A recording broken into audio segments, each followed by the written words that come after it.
Welcome back to Making Money Matter, ladies and gentlemen. I've asked Bernard Rowe, Managing Director of Ioneer, to come back on because they've had some big news out, fully permitted. This is big news, but not just that. I've been talking to Bernard about what sets Ioneer apart, because we all know that there was a lot of talk, a lot of excitement around lithium in the past. Some people got a bit burned. Some people are saying the lithium train is over.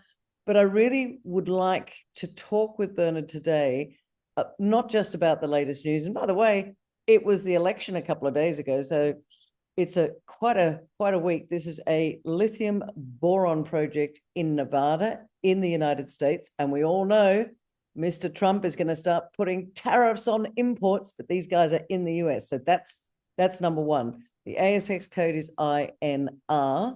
They're also on the NASDAQ as IONR. Big project, big numbers. Bernard's been at the helm since the start, and he really understands that where the value is going to come is that they are not just spodumene, not just brine. They are a sediment. It's a little bit different. So we're going to go into that as well. And where does the value lie? Because this is lithium and boron, and it's the boron that makes it different. And there is no other deposit like this, apart from one in Serbia. There is no other project like this. And the one in Serbia, Rio Tinto is all over that one. But this is good. It's some exciting times ahead. So, Bernard, a long introduction, but I really want people to understand that this is not just another lithium project. As you can see with the picture behind you, big chemical plant behind you as well. It's all about the downstream where you're going. Yeah, that's absolutely right, Kerry, and thank you very much. Great to be back with you. That really does differentiate Ioneer. This is not a lithium mine. This is a chemical processing plant that sits right beside a mine, so it's integrated, and it produces two products, lithium carbonate and boric acid. So we go from rock to final product at the mine site. There is not another mine in the world that's like this. Wow. Now, a lot of people won't. So a lot of people just go, it's lithium, but it's not. 60% of what is out there at the moment comes from spodumene, which people understand. That's hard rock, drill and blast, send it off to China. China does the rest of the work. And 40% is brines. Now, I want you to explain to my audience, because we spoke briefly off camera about this, the difference with the Rhyolite Ridge project, because it is a sedimentary style deposit where you're going to get the value from a downstream process. So can you just explain to people, not all lithium companies are the same, and yours is lithium and boron, I get that, but explain to people why and how, like we were talking about before, because I think it's fascinating. People need to understand that that's what Ioneer is. Yeah, sure. No, happy to do that. So I'll actually start at the end. What products do you make? That's a good way to sort of a good starting point, even though it might not sound initially logical. What product do you actually produce at the mine? Now, for spodumene mines, which, as you rightly pointed out, account for about 60% of the world's lithium production, the end product at a mine site is a 6% Li2O lithium oxide concentrate. So it's a mineral concentrate that has about 6% plus or minus a little bit. That's the end product. That's what they sell. Okay. And that sells for about $800 per ton at present day pricing. Okay. Rhyolite Ridge will produce lithium carbonate chemical, a solid powder, at the site. Now, lithium carbonate is trading today at around about $11,000 a ton. So, your end product, one of them is $800 a ton and the other is $11,000 a ton. Now, obviously, there's a whole lot of explanation that needs to go into why is there such a difference, but that is the fundamental difference, is what end product are you making? Now, there's reasons why one company will make something that's worth $800 and another one will make something that's worth $11,000. And it all comes down to mineralogy and geology of the deposit. So spodumene, which is a mineral that contains lithium and is found in a granite-like rock called pegmatite, okay, in order to get the lithium out of that mineral, you have to make a mineral concentrate and you have to send it somewhere where they have access to what's called spodumene conversion processing facility. And that requires a lot of energy. You have to heat the spodumene up to 1,000 degrees in order to liberate the lithium. So the lithium is very tightly locked in that mineral, and it needs a lot of energy and a lot of cost to be able to extract it. Okay, a deposit like Rhyolite Ridge, it's hard rock. You have to mine it in the same way as the spodumene. However, the lithium is sitting in with this boron mineral alongside it. And when you want to liberate extract the lithium and the boron, you simply leach it with sulfuric acid. You do not need to have this very high elevated temperature processing. And that means that instead of making a mineral concentrate that's worth the $800 and sending it by truck somewhere else, you just put a chemical processing plant like the one behind me here, which is our design, and you leach the lithium and the boron out of the rock, and you make the chemicals at the site. And that's why you can sell that material for $11,000 a ton today. It's 98% or more pure versus a product that has to be sent somewhere else for this high temperature, high cost processing. And you know that a lot of the cost then is in that next stage of processing. There is not a single hard rock mine in the world today of lithium where you have an integrated mine and chemical processing plant. It doesn't exist. And you know, why are we going to be the first, I guess, is a good question. And you sort of alluded to this when you said that there's not another deposit like this in the world. That is a true statement. There isn't.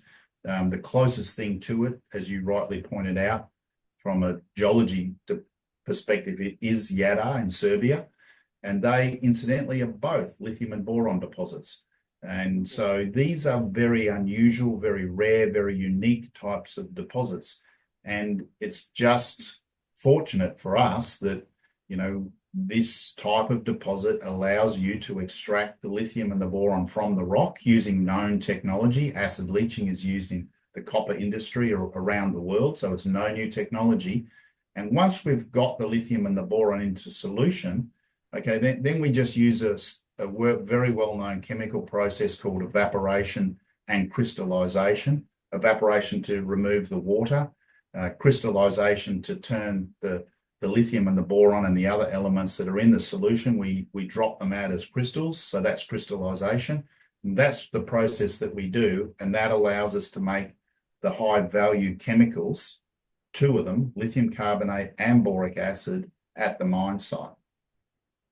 But what is because when you say that the spodumene concentrate is about 800 and that the lithium carbonate's about 11,000 and that you're going to be producing a lithium carbonate product as well as the boric acid, what's the cost differential in going through that process from taking it, as you said, the heat bleach and then giving it that extra value? Is there going to be a high cost around that at the moment? No, and you know we've done a feasibility study on this project, which was completed back in 2020. And if anyone wants to read details of that, there's an executive summary that's 100 pages that's available on our website. So we've been very transparent about this. We've done a lot of test work, a lot of engineering, piloting, etc. So the cost will be a lot lower compared to the spodumene pathway, because we don't need energy, external energy, in order to liberate the lithium and the boron from the rock. You're using sulfuric acid with a mixture of that and water. You crush the rock and you put this and you contact the sulfuric acid with the crushed rock, which is about the size of a golf ball, and the lithium and the boron are leached out and they go into solution.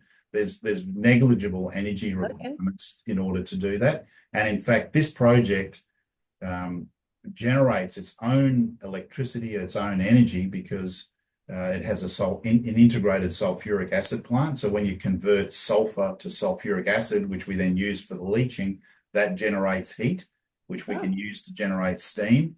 And we have then steam turbine electricity generation. So this entire operation is not connected to the grid, and there is no gas pipeline, so no external energy in terms of running the processing side of it. And that contrasts greatly to sending a concentrate around the world that's only 6% lithium, and then heating it up to 1,000 degrees, which is what has to be done in order to liberate the lithium from the mineral spodumene. So there's a fundamental difference in cost structure between the two.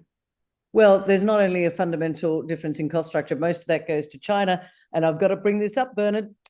Mr. Trump is in the house. Now, there's a couple of things here. Rhyolite Ridge is now fully permitted. It's probably, and correct me if I'm wrong, I think it's the only lithium-boron mine that's been permitted under the Biden administration, but there's a change of administration. Does that concern you? I think it's possibly positive, because what Trump is saying is 60%, I'm not sure he's going to stay with that, but 60% tariff on anything coming from China and 10 to 20% from other parts of the world. But you are in the US. Do you think that this new administration is going to change any of the areas that you're working in? Or do you think Mr. Trump's going to say, this is great, let's keep going? Because I don't know. Yeah, I think a good question, obviously, and very timely. And we know the outcome of the election. We know the outcome today. That was a bit of a surprise that we would know the outcome so quickly, but I think it's a good thing that we do know the outcome so quickly, and we can move on. There's strong bipartisan support for the development of mining projects in the United States. I don't have any doubt on that. We drilled our first hole, as you might remember, Kerry, because I know you've been following us for a long time. But we drilled the first hole at Rhyolite Ridge in 2016, December, in fact, almost 8 years ago in a few weeks' time. So we've actually been through 2 full administrations, plus, in fact, Obama was the president when we started. So, we've dealt a lot with both sides of politics, and it hasn't been dealing with one and then the other. We've actually continued engagement with both sides throughout the last 8 years. And what we have continued to see is very strong support from both sides of politics around domestic mineral production, particularly as it relates to critical minerals, okay, and even more so, to your point, as it relates to addressing the dominance of China. Now, if you take the lithium-ion battery or lithium battery industry, which is way more than about EVs, of course, it's about static storage, it's about lithium batteries across all kinds of different applications. Well, China supplies about 80% of the world's lithium-ion batteries, okay? And the US government a long time ago identified that in order to do something about that, you needed to have a holistic approach and address all elements of the supply chain, including the raw materials.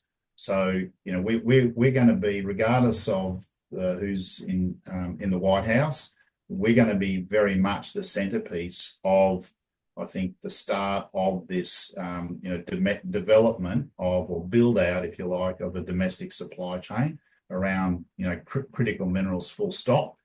Lithium and boron are both critical for, a whole heap of reasons: energy, defense, just general security, supply chain security. So I don't think that's going to change. And I would also sort of point out that, this is not just about a mine. It's a chemical processing plant. There's hundreds of jobs. There's very significant long-term, taxes, net proceeds taxes, which is the Nevada equivalent of royalties, payable for a very long time. I mean, this deposit will be in operation for many, many decades. It's a very large deposit. The resource is, if you mine the entire resource, you'd be talking about 100 years, okay? It's a very large deposit. So that whole idea of, creating jobs, long-term, high-paying jobs, particularly in rural areas, okay, that again has very strong bipartisan support, and that's what this project will be. It's halfway between Reno and Las Vegas. It's in a very rural very sparsely populated part of Nevada. There's very little other industry in this area, and there's very, very strong support from local community in developing it. We've seen that as we've gone through the permitting process, and that has strong bipartisan support, and I don't see that changing. Okay, I've got a couple of questions for you. What's your biggest challenge right now? So I think the things in front of us are, and we're well prepared for these challenges, but they are challenges nonetheless, is that we have to close out our financing. So we've got a fully permitted project, we've got a resource, we've got a reserve, we've got a feasibility study. We're updating those numbers so that they're current at the time that we're going to go to our board and ask for a final investment decision and a notice to proceed. Mm-hmm. So all of those things we're very well prepared for, but we have to close the financing on the project in order to then issue that full notice to proceed and make our board make that final investment decision. And in order to do that, there are sort of two key elements to it. There's the debt and then there's the equity. Now, the debt, we have a conditional commitment from the US Department of Energy Loan Programs Office. But by the way, that Loan Programs Office loaned, I think it was $470 or $490 million to Tesla when Elon Musk started Tesla, well more than a decade ago. So this Loan Programs Office that we have this conditional commitment from has been around for a long time. People perhaps misunderstand and think that it's something that's new. It's not. It's been there for well more than a decade. And it's not just about lithium and mining projects. In fact, the bucket of funding that we've tapped into is called the ATVM, the Advanced Technology Vehicle Manufacturing. So it's about onshoring of vehicle manufacturing. And of course, to do that for electric vehicles, then you need batteries. And incidentally, you need boron as well, because boron, regardless of electrical or internal combustion, is widely used in the vehicle industry as well. So they're both key elements to vehicle manufacturing. But is Trump going to change any of that? Or is it bipartisan, that loan program? Again, it's bipartisan. I mean, that was, so I guess where I was sort of alluding to is that this is not something that was introduced by this administration. Right. It has had attention, of course, and additional funding into it during the Biden administration, but it existed long before that. And so, no, again, I think that will continue to have bipartisan support. So that loan, which was struck back in really 2022, announced, I think, in early part of very early 2023, when we announced it. It's $700 million US for a 10-year term at 10-year US Treasury rates. So, circa 4% interest. So by far the cheapest money in the mining industry that you could possibly attract. So we have 700 million conditional commitments sitting there, okay, as part of the debt, and we're close to finalizing that and closing it off, the full sort of formal documentation. And then the equity part for this project will come from our future partner, Sibanye-Stillwater. Now, that is also a conditional commitment. And like with both of them, there are various conditions, including the permitting, which we've now got.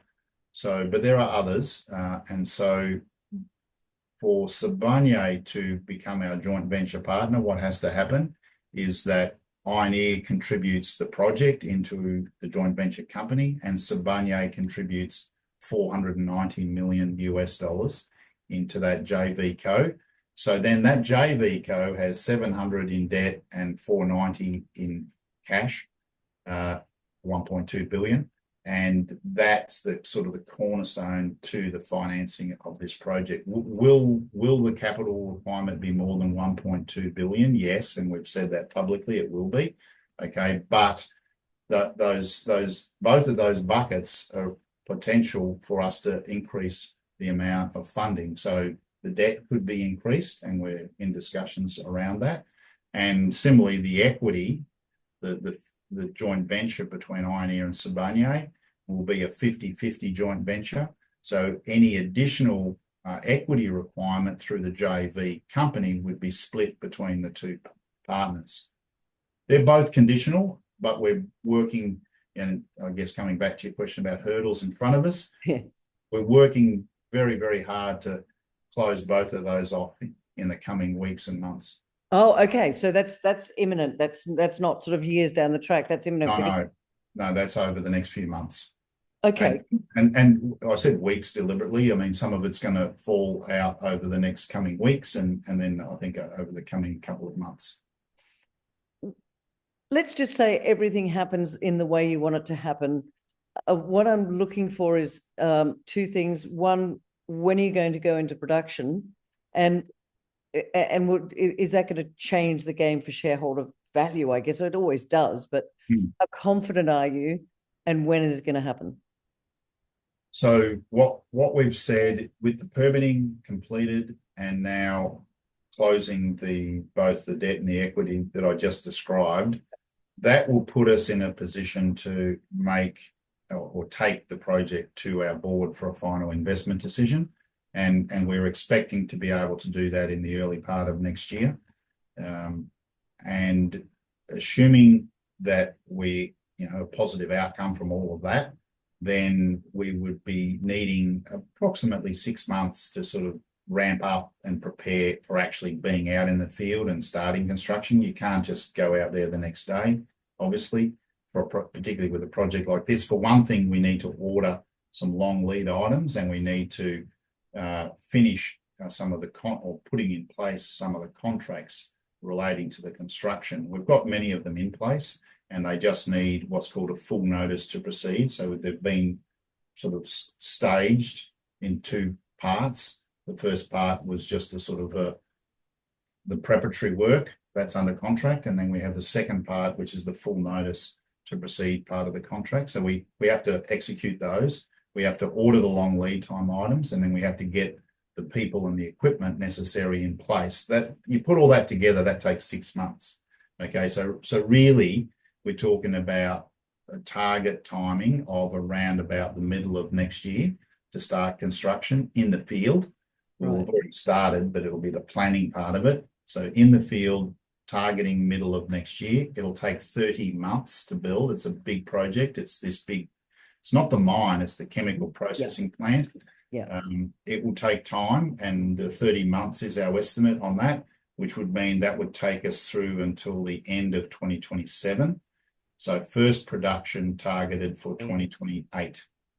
Which is not that far away. I get scared when people start saying that. But what would you say to shareholders out there?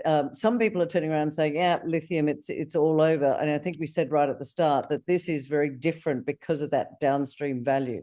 Your share price has been, it had a little bit of an uptick on the announcement of the permitting. It's fallen back a little bit. Just talk to us a little bit about that shareholder value and why people should be really taking notice of where you're at right now. Yeah, sure. And actually, perhaps I could also sort of put some light on what our share price has done over the past few weeks. Yeah. Of course, not surprisingly, you would be expecting a positive kick up off the back of being fully permitted, and we have seen that.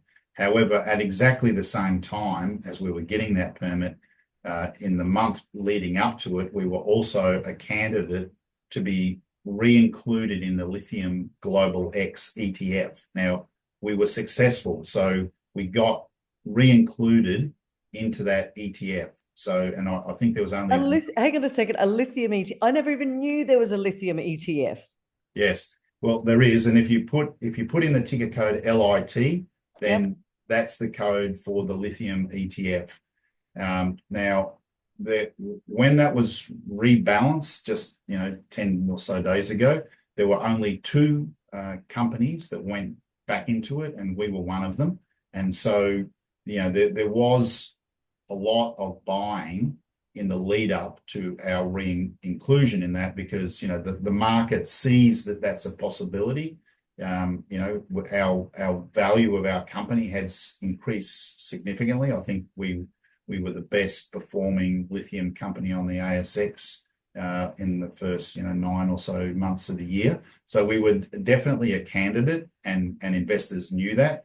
And so there was a strong likelihood that we would get re-included into that ETF, and we did. So that's why you saw the other reason why you saw a lot of buying in the lead up, and it just was coincidental that we got the fully permitted and we got the re-included at almost exactly the same time. And I think a bit of the weakness in price since then has simply been, well, both of those things are now behind us, and people are looking forward, and we had run up and performed very strongly.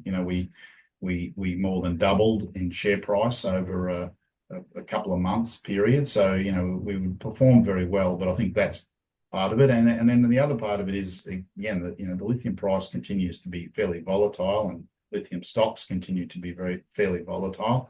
So we've seen lithium stocks come off a little bit in the last few weeks. And again, once you're into these ETFs, you tend to move with the ETFs because they're buying and selling and reweighting you as things change. But what I then would go on, coming back to your question, okay, yes, the lithium sector is volatile. Yes, there's going to be good and bad times ahead. And I think one thing that Ioneer has done, my team has done a very, very great job on is managing that risk. Okay, now the starting point, fortunately for us, is a project that helps a lot. 30 to 40% of our revenue is going to be from boron. And so straight away, we've got protection against the volatility of the lithium market, because we've got this other commodity that's, $100 to $200 million a year of revenue, and it's incredibly low volatility. In fact, it's one of the least volatile of all commodities. So that's a big benefit. And then we've also got contracts in place, our offtake agreements, that have floors and ceilings. Not all of them, but about 50% of our offtake agreements, the volume has floor and ceiling price protection.